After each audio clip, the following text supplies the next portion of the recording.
حدید نے اسے کہا، ہم سے جدا نہ ہونا لڑکی۔ ڈاکوں کا زیادہ ہلہ لڑکیوں پر تھا۔ عالم کی کوئی آواز نہ سنائی دی۔ یہ معرکہ بہت دیر لڑا جاتا رہا۔ آدمی بکھرتے چلے گئے، محافظ ایک دوسرے کو پکارتے رہے، پھر ان کی پکار ختم ہو گئی۔ معرکے کا شور بھی کم ہوتا گیا۔ حدید نے اپنے ساتھیوں کو پکارا لیکن اسے کوئی جواب نہ ملا۔ اسے ایک لڑکی کی آواز سنائی دی، وہ اسے پکار رہی تھی۔ اس کے ساتھ ہی ایک گھوڑے کے سر پر دوڑنے کی آواز سنائی دی۔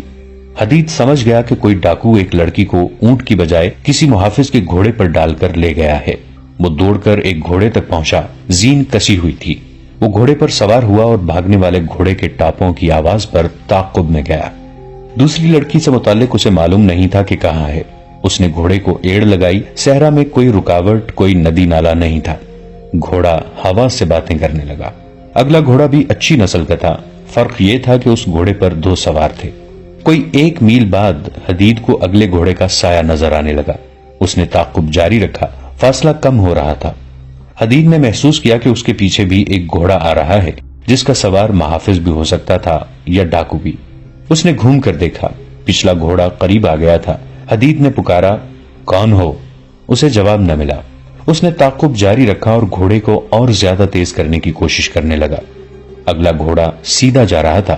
اس کی باگ شاید لڑکی کے ہاتھ میں آ گئی تھی، کیونکہ حدید دیکھ رہا تھا کہ وہ گھوڑا دائیں بائیں ہو رہا ہے اور اس کی رفتار بھی گھٹتی جا رہی ہے۔ وہ اس تک پہنچ گیا۔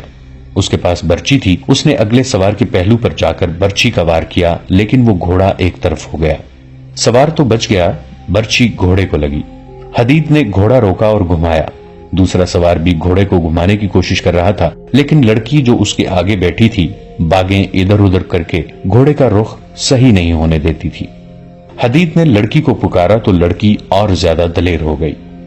سوار لڑکی کو ساتھ لیے گھوڑے سے کود گیا اور اس نے اپنے گھوڑے کو ڈھال بنا لیا۔ حدید اپنے گھوڑے کو گھما گھما کر لاتا، مگر جدھر سے بھی وار کرنے آتا، ڈاکو لڑکی کو ساتھ لیے اپنے گھوڑے کی اوٹ میں ہو جاتا۔ آخر حدید گھوڑے سے اتر آیا۔ اتنے میں دوسرا سوار بھی آ گیا۔ وہ محافظ نہیں، ڈاکو تھا۔ وہ بھی گھوڑے سے اتر آیا۔ حدید نے انہیں للکارا، لڑکی کو نہیں لے جا سکو گے۔ ایک ڈاکو نے لڑکی کو دبوچے رکھا اور دوسرا حدید سے لڑنے لگا۔ لڑکی کے پاس اب تلوار نہیں تھی۔ دوسرے ڈاکو نے لڑکی کو چھوڑ دیا اور وہ حدید پر ٹوٹ پڑا۔ حدید نے لڑکی کو پکار کر کہا، تم گھوڑے پر بیٹھو اور شوبک کی طرف نکل جاؤ، میں ان دونوں کو تمہارے پیچھے نہیں آنے دوں گا۔ مگر لڑکی وہیں کھڑی رہی۔ حدید نے دونوں کا خوب مقابلہ کیا۔ ڈاکو نے اسے بار بار کہا، ایک لڑکی کے لیے اپنی جان مت گنواؤ۔ حدید نے ہر بار یہی جواب دیا، پہلے میری جان لو پھر لڑکی کو لے کے جانا۔ اور اس نے کئی بار لڑکی سے کہا، تم یہاں کیوں کھڑی ہو، بھاگو یہاں سے۔ آخر لڑکی نے کہا، تمہیں چھوڑ کر نہیں جاؤں گی۔ حدید زخمی ہونے لگا۔ اس نے ایک بار پھر لڑکی سے کہا، میں زخمی ہو گیا ہوں، میرے مرنے سے پہلے نکل جاؤ۔ ایک ڈاکو لڑکی کی طرف گھوما۔ حدید کو موقع مل گیا، اس نے برچی اس کے پہلو میں اتار دی، لیکن اس وقت دوسرے ڈاکو کی تلوار اس کے کندھے پر لگی۔ لڑکی نے ایک ڈاکو کو گرتے دیکھ لیا۔ اس نے دوڑ کر اس کی تلوار لے لی اور پیچھے سے آ کر دوسرے ڈاکو کی پیٹھ میں برچی کی طرح اتار دی۔ وہ سنبھلنے لگا تو آگے سے حدید کی برچی اس کے سینے میں اتر گئی۔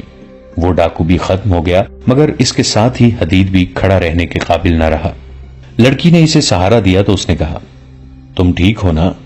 مجھے چھوڑو، گھوڑے پر بیٹھو اور فوراً شوبک کو روانہ ہو جاؤ، اللہ تمہیں خیریت سے پہنچا دے گا۔ شوبک دور نہیں، اپنے ساتھیوں کی طرف نہ جانا، وہاں شاید کوئی زندہ نہیں ہوگا۔ زخم کہاں کہاں ہے؟ لڑکی نے اس سے پوچھا۔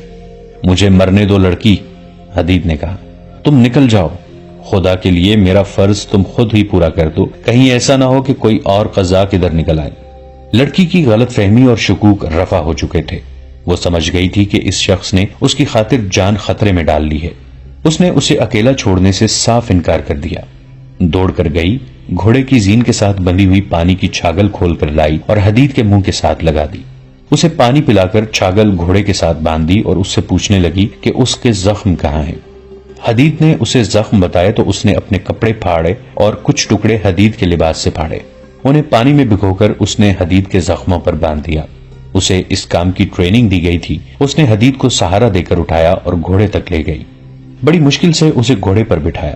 خود دوسرے گھوڑے پر بیٹھنے لگی تو حدید نے کہا، میں اکیلا گھوڑے پر نہیں بیٹھ سکوں گا۔ وہاں 3 گھوڑے تھے۔ لڑکی نے یہ دانش مندی کی کہ گھوڑے ضائع کرنے مناسب نہ سمجھے۔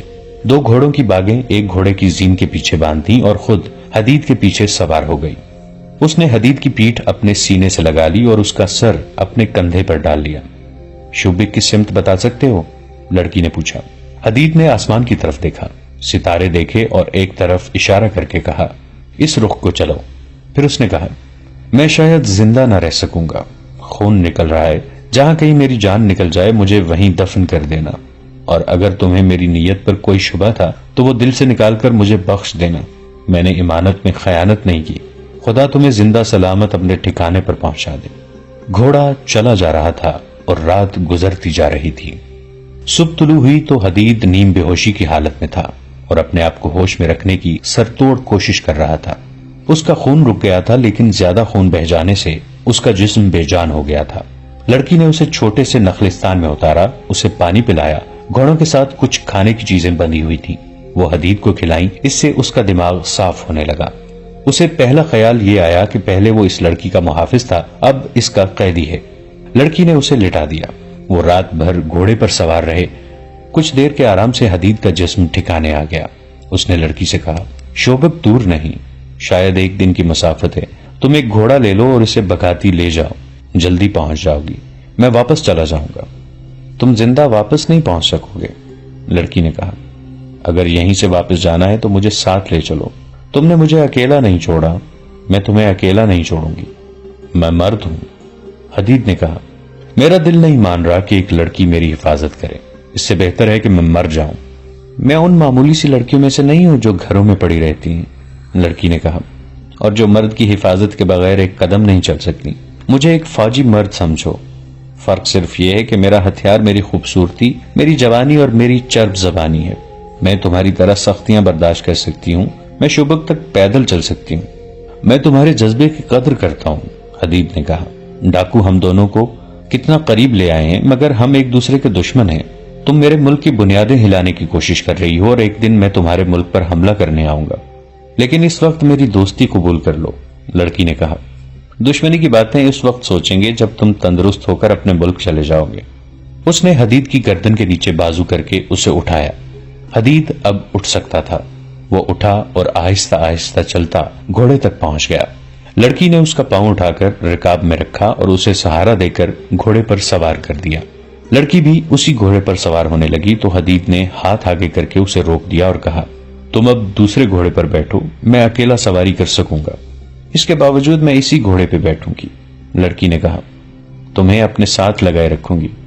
حدید کی ضد کے باوجود لڑکی اس کے پیچھے سوار ہو گئی اور جب ایک بازو اس کے سینے پر رکھ کر اسے اپنے ساتھ لگانے لگی تو حدید نے مزاحمت کرتے ہوئے کہا، مجھے ذرا اپنے سہارے بیٹھنے دو۔ لڑکی نے اسے زبردستی اپنے ساتھ لگا کر اس کا سر اپنے کندھوں پر ڈال لیا اور اس نے حدید سے پوچھا، میں جانتی ہوں تم مجھے بدکار لڑکی سمجھ کر مجھ سے دور رہنے کی کوشش کر رہے ہو۔ نہیں، حدید نے کہا، میں تمہیں صرف لڑکی سمجھ کر دور رہنے کی کوشش کر رہا ہوں۔ اگر تمہیں اپنے قریب کرنے کی خواہش ہوتی تو 2 راتیں تم بے بسی کی حالت میں میری قید میں رہی ہو۔ میں تمہیں اپنی لونڈی بنا سکتا تھا، لیکن میں نے اپنے اوپر شیطان کا غلبہ نہیں ہونے دیا تھا۔ اب تو مجھے ایسے محسوس ہوتا ہے جیسے میں امانت میں خیانت کر رہا ہوں، میرے اندر گناہ کا احساس پیدا ہو رہا ہے۔ تم پتھر تو نہیں ہو؟ لڑکی نے اس سے پوچھا۔ مجھے تو جس مرد نے دیکھا ہے بھوکی نظروں سے دیکھا ہے۔ میں نے صرف اتنی سی قیمت دے کر تمہاری قوم کے 2 مومنوں کے ایمان خرید لیے تھے۔ کتنی قیمت؟ حدید نے پوچھا۔ صرف اتنی سی کہ انہیں پاس بٹھایا اور سر اپنے کندھے پر رکھ لیا تھا۔ ان کے پاس ایمان تھا ہی نہیں، حدید نے کہا۔ جو کچھ بھی تھا، لڑکی نے کہا، وہ میں نے ان سے لے لیا تھا۔ اس کی جگہ ان کے دلوں میں اپنی قوم کے خلاف غداری ڈال دی تھی۔ وہ کون ہے؟ حدید نے پوچھا۔ ابھی نہیں بتاؤں گی، لڑکی نے جواب دیا۔ جس طرح تم اپنے فرض کے پکے ہو، اس طرح مجھے بھی اپنا فرض عزیز ہے۔ حدید خاموش ہو گیا۔ وہ لڑکی کے جسم کی حرارت اور ہلکی ہلکی بو محسوس کر رہا تھا۔ لڑکی کے کھلے ہوئے ریشمی سے بال ہوا سے لہرا کر اس کے گالوں پر پڑ رہے تھے اور گالوں کو سہلا رہے تھے۔ اسے اونگ آ گئی۔ گھوڑا چلتا رہا۔ بہت دور جا کر حدید کی آنکھ کھلی تو سورج سر پر آ چکا تھا۔ اس نے کہا، گھوڑے کو ایڑ لگاؤ، مجھے امید ہے کہ ہم سورج غروب ہونے کے بعد شوبک پہنچ جائیں گے۔ لڑکی نے گھوڑے کو ایڑ لگائی اور صحرا تیزی سے پیچھے ہٹنے لگا۔ سورج غروب ہو چکا تھا۔ شوبک کے قلعے کے اس کمرے میں جہاں صلیبی حاکموں اور کمانڈروں کے اجلاس ہوا کرتے تھے، وہاں حاکم اور کمانڈر بیٹھے تھے۔ ان میں عالم جاسوس بھی بیٹھا تھا۔ وہ کہہ رہا تھا، میں یہ نہیں بتا سکتا کہ دونوں لڑکیوں کا کیا حشر ہوا ہے یا ہو رہا ہے۔ میں نے انہیں بچانے بلکہ انہیں دیکھنے کی بھی کوشش نہیں کی، کیونکہ ان سے زیادہ قیمتی یہ راز تھا جو مجھے آپ تک پہنچانا تھا۔ جیسا کہ میں آپ کو بتا چکا ہوں، ڈاکوؤں نے حملہ کیا تو میں یہ موقع دیکھ کر ایک طرف ہو گیا اور گھوڑے تک پہنچ گیا۔ ایک تو میری رہائی ایک معجزہ ہے، دوسرا معجزہ یہ ہوا کہ میں اتنے خونریز معرکے میں سے صاف بچ کر نکل آیا، کوئی بھی میرے پیچھے نہیں آیا۔ میرا خیال ہے کہ وہ ڈاکو نہیں تھے، صلاح الدین ایوبی کے بھیجے ہوئے آدمی تھے۔ میں یہ نہیں بتا سکتا کہ اس نے ہم تینوں کو خود سزائے موت کیوں نہ دی اور لڑکیوں کو خراب کرانے کا یہ طریقہ کیوں اختیار کیا۔ یہ ایک ڈھونگ تھا۔ لڑکیاں اب ان لوگوں کے قبضے میں ہوں گی اور ظالمانہ اذیتیں برداشت کر رہی ہوں گی۔ انہیں چھڑانے کا ہم کوئی طریقہ نہیں سوچ سکتے؟ ایک صلیبی حاکم نے کہا۔ یہ قربانیاں تو دینی پڑتی ہیں، ہمارے پاس لڑکیوں کی کمی نہیں، ہمارا یہ طریقہ کامیاب ہے، اسے جاری رکھنے کے لیے اور لڑکیاں تیار کرو۔ سب آ گئے ہیں، اب وہ راز بتاؤ جو تم اپنے ساتھ لائے ہو۔ عالم جاسوس انہیں سنا چکا تھا کہ وہ قاہرہ کی ایک مسجد سے کس طرح گرفتار ہوا تھا، قید خانے میں اس کے ساتھ اور لڑکیوں کے ساتھ کیا سلوک ہوا، اور سلطان ایوبی نے انہیں کس طرح خلاف توقع رہا کیا۔ اس نے یہ بھی سنایا کہ یہ راز سلطان ایوبی نے اسے کس طرح دیا ہے۔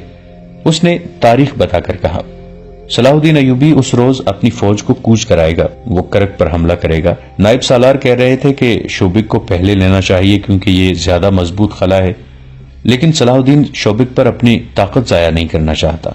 وہ کرک کو کمزور سمجھ کر پہلے اسے لینا چاہتا ہے، وہاں وہ اپنی فوج اور رسد وغیرہ کا اڈا بنا لے گا۔ رسد جمع کر کے وہ کمک بلائے گا اور فوج کو کافی آرام دے کر شوبک پر حملہ کرے گا۔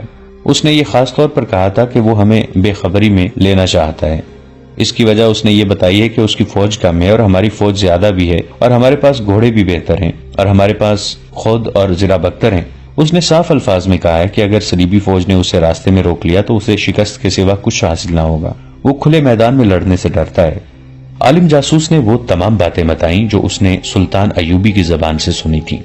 اتنے قیمتی اور اہم راز کی تفصیل سن کر لڑکیوں کو بھول گئے اور اس مسئلے پر تبادلہ خیالات کرنے لگے۔ وہ اس نتیجے پر پہنچے کہ سلطان ایوبی غیر معمولی طور پر دانشمند جنگجو ہے۔ اس نے کرک پر حملے کا جو پلان بنایا تھا اس میں اس کی جنگی فہم و فراست کا پتہ ملتا ہے۔ راستے میں نہ لڑنے کا فیصلہ بھی اس کی دانائی کی دلیل ہے۔ وہ راستے میں طاقت ضائع نہیں کرنا چاہتا۔ یہ خدا یسوع مسیح کا خاص کرم ہے کہ اس کے پلان کا علم ہو گیا ہے، ورنہ وہ کرک کو لے کر شوبک جیسے مضبوط دفاع کے لیے خطرہ بن سکتا تھا۔ انہوں نے اسی وقت سلطان ایوبی کے پلان کے مطابق اپنی فوجوں کی نقل و حرکت اور دفاع کا پلان بنانا شروع کر دیا۔ پلان میں یہ اقدامات طے پائے: صلیبی افواج کی متحدہ مرکزی کمان شوبک میں ہی رہے گی، رسدگاہ بھی وہیں رکھی جائے گی، جنگ کو شوبک سے ہی کنٹرول کیا جائے گا، کرک کی قلعہ بندی کو اور زیادہ مضبوط کیا جائے گا، کچھ اور فوج کرک منتقل کر دی جائے گی۔ ایوبی کو کرک سے دور اس کی اپنی سرحد کے اندر کسی دشوار گزار علاقے میں روکا جائے گا۔ اس مقصد کے لیے زیادہ سے زیادہ فوج بھیجی جائے گی۔ اس فوج میں گھوڑا سوار اور شتر سوار زیادہ ہوں گے۔ کوشش کی جائے گی کہ ایوبی کی فوج کو گھیرے میں لے لیا جائے، پانی کے چشموں پر پہلے سے قبضہ کر لیا جائے۔ ان اقدامات پر فوری طور پر عمل درآمد کے احکامات نافذ کر دیے گئے۔ ہر کوئی خوش تھا۔ یہ پہلا موقع تھا کہ سلطان ایوبی کا کوئی راز قبل از وقت معلوم ہو گیا تھا، ورنہ اس نے صلیبیوں کو ہمیشہ آڑے ہاتھوں لیا تھا۔ اس پر حیرت کا بھی اظہار کیا کہ سلطان ایوبی جیسے آدمی سے یہ لغزش سرزد ہوئی کہ ان جاسوسوں کو دوسرے کمرے میں بٹھا کر جنہیں وہ رہا کرنے کا فیصلہ کر چکا تھا ایسی نازک باتیں بلند آواز سے کہیں جو اسے شکست فاش سے دو چار کر سکتی تھی۔ انہوں نے ایک اہتمام یہ بھی کیا کہ فرانس کی فوج جو وہاں سے بہت دور تھی یہ پیغام بھیج دیا کہ فلاں دن سے پہلے ایسے مقام پر پہنچ جائے جہاں نور الدین زنگی کی بھیجی ہوئی کمک کو روکا جا سکے۔ اتنے میں ایک صلیبی افسر اندر آیا اور انٹیلیجنس کے سربراہ کے کان میں کچھ کہا۔ اس سربراہ نے سب کو بتایا کہ ان دو میں سے ایک لڑکی جو ڈاکوؤں کے گھیرے میں آ گئی تھی ابھی آئی ہے۔ اطلاع ملی ہے کہ اس کے ساتھ ایک زخمی مسلمان محافظ ہے۔ عالم جاسوس سب سے پہلے کمرے سے نکل گیا۔ اس کے پیچھے دوسرے لوگ بھی باہر چلے گئے۔ حدید کو لڑکی نے برآمدے میں لٹا دیا تھا اور خود اس کے پاس بیٹھی تھی۔ گھوڑے کی اتنی لمبی سواری اور تیز رفتاری نے حدید کے زخم کھول دیے تھے۔ اس کا خون جو صبح بند ہو گیا تھا پھر بہنے لگا تھا اور اس پر غشی تاری ہوئی جا رہی تھی۔ صلیبی کمانڈروں نے حدید کی طرف کوئی توجہ نہ دی کیونکہ انہیں بتایا گیا تھا کہ ڈاکوں کا حملہ ایک ڈھونگ تھا۔ انہوں نے لڑکی کو ہاتھوں ہاتھ لیا اور اسے اندر چلے جانے کو کہا۔ وہ بڑی قیمتی لڑکی تھی، لیکن اس نے اس وقت تک اندر جانے کا ارادہ ملتوی کر دیا جب تک حدید کی مرہم پٹی نہیں ہو جاتی۔ انٹیلیجنس کا سربراہ ہرسن نام کا جرمن تھا۔ اس نے لڑکی کو پرے لے جا کر کہا، کس سانپ کے بچے کی تم مرہم پٹی کرانا چاہتی ہو؟ یہ تو تمہاری قسمت اچھی تھی کہ بچ کر آ گئی ہو، ورنہ یہ درندے تمہیں ان وحشیوں کے حوالے کرنا چاہتے تھے جو ڈاکو بن کر آئے تھے۔ یہ جھوٹ ہے، لڑکی نے جھنجھلا کر کہا۔ پہلے ہمیں بھی یہی شک تھا، لیکن اس شخص نے میرے سامنے شکوک رفع کر دیے ہیں۔ اس نے 2 ڈاکوں کو ہلاک کر کے مجھے بچایا ہے۔ اس نے ہرسن کو سارا واقعہ سنا دیا اور یہ بھی بتایا کہ یہ شخص اسے بار بار کہتا تھا کہ مجھے یہیں مرنے دو اور تم چلی جاؤ۔ صلیبیوں کے دلوں میں مسلمانوں کے خلاف نفرت اتنی گہری اتری ہوئی تھی کہ اتنے زیادہ افسروں میں سے کسی ایک نے بھی نہیں کہا کہ اس زخمی کی مرہم پٹی کراؤ۔ عالم جاسوس تک نے اس کی طرف توجہ نہ دی۔ لڑکی ان کے ساتھ اندر نہیں جا رہی تھی۔ آخر کسی نے کہا، زخمی کو کمرے میں لے چلو اور فوراً مرہم پٹی کرو۔ اسے اٹھوا کر لے گئے اور لڑکی اپنے افسروں کے ساتھ چلی گئی۔ اسے کہا گیا کہ وہ بیان کرے کہ کس طرح زندہ بچی ہے۔ اس نے پوری تفصیل سے سنا دیا۔ اس دوران اس کے لیے وہیں کھانا اور شراب آ گئی۔ اس نے کہا، اگر زخمی کو کھانا کھلایا جا چکا ہے تو میں کھاؤں گی، میں ذرا اسے دیکھاؤں۔ وہ جانے کے لیے اٹھی۔ ٹھہرو لوزینا، ہرسن نے اسے بڑے روب سے کہا، تم دوسری بار صلیب کی فوج کے احکامات کی خلاف ورزی کر رہی ہو۔ پہلے تمہیں اندر چلے جانے کو کہا تو تم نے یہ کہہ کر انکار کر دیا کہ پہلے زخمی کو اٹھاؤ۔ اب تم بلا اجازت اور بدتمیزی سے باہر جا رہی ہو۔ یہ سب صلیبی فوج کے اعلیٰ حکام ہیں اور یہاں 2 صلیبی حکمران بھی بیٹھے ہیں۔ جانتی ہو اس حکم عدولی اور بدتمیزی کی سزا کیا ہے؟ 10 سال سزائے قید، اور جب تم یہ حکم عدولی دشمن کے ایک معمولی سے عہدیدار کی خاطر کر رہی ہو تو تمہیں سزائے موت بھی دی جا سکتی ہے۔ کیا صلیبی حکمران اور کمانڈر اس انسان کو اس کا صلہ نہیں دیں گے کہ اس نے ان کی ایک تجربہ کار جاسوسہ کی جان اپنی خطرے میں ڈال کر بچائی ہے؟ لڑکی نے کہا، میں جانتی ہوں کہ وہ میرے دشمن فوج کا عہدیدار ہے، لیکن میں اسے دشمن اس وقت کہوں گی جب وہ اپنی فوج میں واپس چلا جائے گا۔ دشمن وہ ہر حال میں ہے اور ہر جگہ دشمن ہے، ایک صلیبی کمانڈر نے چلا کر کہا۔ فلسطین میں ہم نے کتنے مسلمانوں کو زندہ رہنے دیا ہے، ان کی نسل ہم کیوں ختم کر رہے ہیں؟ اس لیے کہ وہ ہمارے دشمن ہیں، بلکہ اس لیے کہ وہ ہمارے مذہب کے دشمن ہیں۔ دنیا پر صرف صلیب کی حکمرانی ہوگی۔ ایک زخمی مسلمان ہمارے لیے کوئی حیثیت نہیں رکھتا۔ بیٹھ جاؤ۔ لڑکی بیٹھ گئی۔ اس کی آنکھوں میں آنسو آ گئے۔ دوستو، آج کے لیے اتنا ہی۔ اسی کہانی کی اگلی قسط کے ساتھ بہت جلد حاضر ہوں گے۔ نیچے کامنٹ سیکشن میں اپنی رائے کا اظہار ضرور کیجیے گا۔ ہمارے اس چینل کو سبسکرائب کر کے نیچے موجود بیل آئیکن کو بھی ضرور کلک کیجیے گا۔ اگلی ملاقات تک کے لیے ہمارا اور آپ کا اللہ نگہبان۔